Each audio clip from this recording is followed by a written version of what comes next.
Choose to become an adult. Like we grow up, we end up thinking to ourselves, maybe we should learn what taxes are. They're dumb. Maybe we should learn how to grocery shop. Also dumb. Maybe we should learn how to dethatch our lawn. Now that is actually extremely valuable and you need to do it. And maybe, just maybe, we should buy an adult car. I'd much rather prefer unreliable coupes that can't drive in the winter. I'm Alex Edify on Instagram, and today we're not gonna be talking about an expensive, crazy ass car. Instead, we're gonna be talking about a car that could probably teach you how to do your taxes. We're gonna be spending time about talking about a car that you probably should own if you're thinking that you can now call the dentist's office without your mom's help. A car that makes you feel like you definitely know what you're doing, but really, kinda, sort of, you still don't. You're just really good at guessing at this point in your life. A car that most people joked about initially until you realize that this could actually be a pretty good car. Ladies and gentlemen, today we're gonna be talking about you wanting to own a Tesla Model S.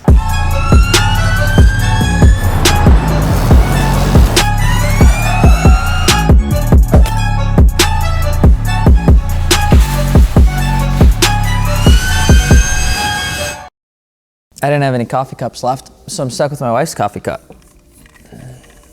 It's got flowers on it. And if you're just jumping into this video, hi! Don't forget to subscribe so we can keep making banging videos like this. And if you're looking for aftermarket wheels, tires, or suspension, be sure to check us out over at fitmentindustries.com, where we literally have everything your little heart could possibly imagine, including, but not limited to, things that you may or may not need for your Tesla Model S or otherwise. Let's take it back a little bit of a history lesson, okay? We're not gonna spend the whole time talking about it, just a portion of the video. The Tesla Model S was styled by Franz von Holzhausen way back in the late 2000s. Franz previously worked with Mazda and used the basis of the CLS Mercedes for the general design of what would be the Model S. This was back when Tesla was still somewhat of a concern in the automotive industry. Where not really many knew what the hell they were or what they were doing, but it was very scary, okay? Automobiles don't like change. But instead of being called the Model S at the time, it was actually called the White Star in preliminary development. The White Star, now Model S, was then officially debuted during a press release in 2008 and made some pretty significant gel-style hair waves in the industry. It was absolutely insane. And even upon initial release, the Tesla Model S was going to have a small gas engine to extend the range. That was a thing back then. And then they just said, no, we ain't doing it, all right? Electric motor only, because Elon don't fuck around, okay? The Model S was not the first time that Tesla was involved in a little bit of controversy, because Tesla was like the hot single chick or dude that transferred into your college that immediately created what we would call T, AKA drama. No one really knew what Tesla would be, what it is today, but back then, nobody really wanted to figure it out, okay? Most people just were kind of scared of the little company that could be. Anyway, the first production was supposed to begin back in April 2017, but in all things Tesla related, it was canceled. Tesla announced the production in San Juan and then had a few hiccups along the way. And then in 2010, the Model S would finally get announced that production would begin in Fremont, California, now known as the Tesla factory. If you guys don't know, Tesla has this thing where they say a lot of stuff and then they have to backtrack a lot of it because they get really excited. It happens. While your parents thought that Tesla was going to die, it didn't. The Tesla Model S would become the 2013 Green Car of the Year, Motor Trend's Car of the Year, Time Magazine's Best 25 thing, all right? It was the best technology advanced eco car, Consumer Reports top selling car in road testing, and Automobiles Magazine Car of the Year. It wasn't that bad, and what it was doing was pretty insane, especially when you consider where it was at the time. But just like any first car, the Model S did have some inherent issues. It was really it wasn't reliable. I mean, it had parts from every other vehicle you could possibly imagine, and it was just kind of sorting itself out. The batteries really didn't last that long, and the mileage wasn't that good. The chargers didn't really charge that quick, and while they were successful, they never really had the same level of support that the other car manufacturers had in the industry. Like good old two shoes going on in the game, and Tesla was the Harry Potter underneath the staircase. I mean, in all honesty, those massive companies get bailed out like every 10 years. So it makes sense that Tesla doesn't get the same attention. It didn't stop them. The Model S would continue to get love and attention through the small improvements without really any single major facelift. Yeah, they took off the rear front bumper thing, which was kind of weird, but that was really it. 2013, you would see the Model S P85 Plus, which had a great tech package and greater acceleration, greater initial power. James Pumphrey may say it had the mo power. All right, it had more of it. It was actually a really fun time. It was something that people had never had before in their life. And in 2014, Tesla introduced an autopilot driver assist, which caused anyone over the age of 65 to have a heart attack and thought it was gonna cause thousands upon thousands of accidents. Because apparently a computer is less reliable than the 82-year-old that hasn't actually retaken their driver's tests in over 72 years. It was a weird time. And if you probably remember back then, you remember all of the controversy that Tesla had when it was introducing this car, because no one really wanted Tesla to succeed for some reason, at least in the news. But they continued to make the Model S. In 2015, Tesla got a better interior that felt proper and gave it a panoramic sunroof option if you wanted that sort of thing. And probably the most important thing to hit this leaky looking Croc sandal looking ass was the ludicrous mode. All right, that is the most exciting thing ever. All right, save for only the highest trim option available. It gave you a 0 to 60 experience faster than your first high school fling. 0 to 60 in 2.8 seconds and was available in the P90D. All right, there's nothing more awkwardly awesome than the feeling of an electric car yanking you down the road with absolutely no noise coming from an engine, just the small slip of tire. Just because you end up confused, all right, a little curious, weird hormones engaging for no reason. You're not entirely sure what to feel, but everything is going in different directions.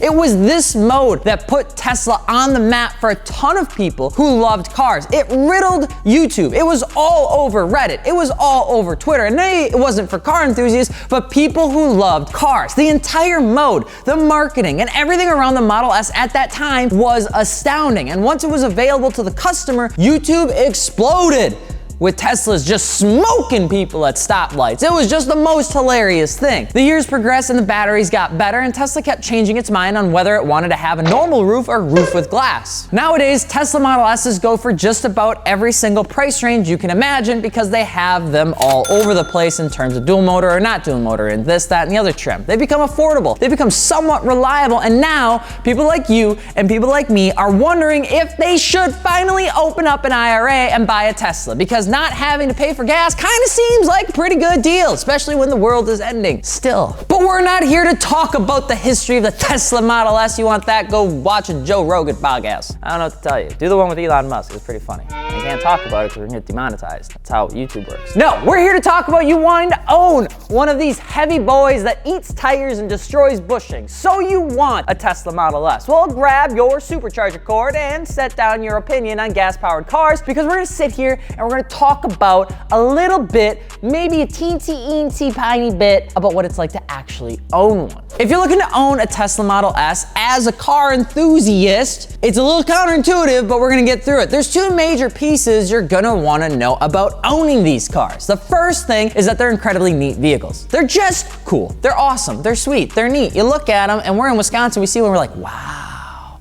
Or the doors go up and you're like, wow. There's so many neat things about there. They have karaoke. They have doggo mode that keeps the car cool. They have games to play while you are charging it. Video games. It's like an 18-year-old built a car that liked to smoke and enjoyed the neighborhood as an album. Okay, that's the kind of car the Tesla Model S was, all right? They're a little bit finicky and can be daunting to have though. Also, just for heads up, range anxiety is very real. The fear of constantly thinking you may run out of battery is somewhat of a normalized feeling, at least for the first little bit. You kind of get over it after a while, but I continuously freaked out when I was driving a Model X and got down to like 30 miles an hour and turned off the karaoke because I figured it'd save some juice because I only had 27 miles left on my battery. Got a little scared there. I was nervous, all right? I didn't know how it worked. Like, you turn off the AC in a gas-powered car, does it help? I'm not sure. In all honesty, the Tesla Model S's are a pretty good buy. Can you modify the battery packs? Not really. No, there's some updates that can get beamed down to your car for iOS improvements, if that's what it's called, and stuff like that, but no major aftermarket hacking just yet that allows you to get 1,000 horsepower, 1,500 horsepower. Yet. The future's gonna be weird. But electric vehicles are a bit weird because while the motors that push the wheel forward or backward could always be bigger, as Texas. But for the most part with EVs, it's all about weight. Teslas aren't no slouch, but they aren't exactly built of carbon fiber. They're meant to go really fast in a straight line, but their turning and actual racing capabilities are pretty low. Aftermarket companies that work with Teslas specialize in bringing down the weight, shaving where you can, optimizing the electric outage of the old wheelios, and lowering the suspension to give it a tighter driving experience because most of the weight is at the bottom of the car where the rest of the battery packs actually are. And with the weight of Teslas do have, that's really kind of, wow, that's what you kind of have to play with. From wheels, tires, and a suspension standpoint, it's definitely just that. Go as light as possible. Wheels, you're gonna wanna go with rotary forged like Rohanas are a pretty slap-on wheel to throw on a Tesla Model S. Just great for rotational mass. Tires from either Michelin or Continental to keep traction to the ground for both getting around the turns and also slowing down are gonna be huge. Bing, bang, boom, you're pretty much set to go. The aftermarket world is a little bit weird when it comes down to vehicles that use batteries to scoot around. It's less about cams and intakes and all the exciting stuff that everybody says, look at me. My car sounds like it's about to blow up. Like, it doesn't have any of that. It's quiet, makes no noise, all right? It's a bit odd. Like, car enthusiasts are just trying to figure it out and poke around with it to see how Teslas will handle the culture. You may not see it in the Model S, but you will definitely see this start to get more and more prominent in the more affordable little brother, the Tesla Model 3. From Elon's point of view, he's pretty good with the modifications. He doesn't seem to care one way or another. And for us, it's new ground. It's finally a new game. It's the season 1, baby. Sure, the early years aren't the most reliable, and sure, we don't really know how long they'll stay alive, but do we really know how a lot of the new Kias, how long they're gonna stay alive? Let's be honest. But for so long, it's been pretty good. You can get a dual motor Model S for a bargain find that slaps most people up and down the street while saving money on gas. But the biggest weakness is that it's all new ground. And if you're looking to buy one, you have to be okay with that. It's new space for most people, and they still haven't saturated the aftermarket car scene. That's honestly what makes this car so much fun though. It's got quirks and features that would make Doug DeMuro cry. Enough acceleration to make people scream, "Mo power, baby." Enough weight to give AMG Wagon a good fight and probably make a couple tears go down the face, and enough weird things to make even a supercar owner go, that's actually kind of neat. But what do you think about the Tesla Model S? Slam it on the guy on big old Johnnies and scream down the streets. Maybe just don't, I know like when you slam it, you're gonna maybe have an oil pan issue, but since it's an electric vehicle, I'm not entirely sure if that would, if you just explode. Anyway, if you're looking for aftermarket wheels, tires, or suspension, be sure to hit us up over at fitmentindustries.com. I'm Alex from Fitment Industries, and we will see you later. Peace.